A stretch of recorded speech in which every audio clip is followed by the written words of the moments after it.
અમદાવાદ મનપાએ પ્રતિબંધિત પ્લાસ્ટિક સામે કાર્યવાહી હાથ ધરી છે। સોલિડ વેસ્ટની ટીમે 194 કિલો પ્લાસ્ટિકની થેલી જપ્ત કરી। 124 એકમ સીલ કરાયા। 4000થી વધુ એકમને નોટિસ આપી। કાપડની 24.84 લાખ થેલીનું વિનામૂલ્યે વિતરણ કરવામાં આવ્યું।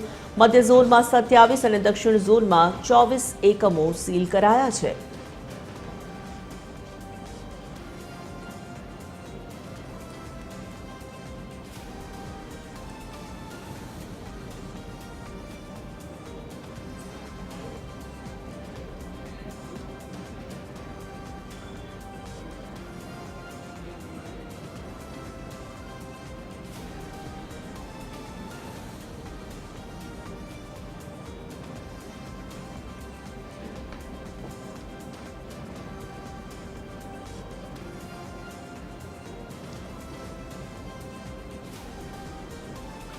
તો અમદાવાદ મહાનગરપાલિકાએ પ્રતિબંધિત પ્લાસ્ટિક સામે કાર્યવાહી હાથ ધરી। સોલિડ વેસ્ટની ટીમે 194 કિલો પ્લાસ્ટિકની થેલી જપ્ત કરી લીધી છે। 24.84 લાખ કાપડની થેલીનું વિનામૂલ્યે વિતરણ પણ કરવામાં આવ્યું છે।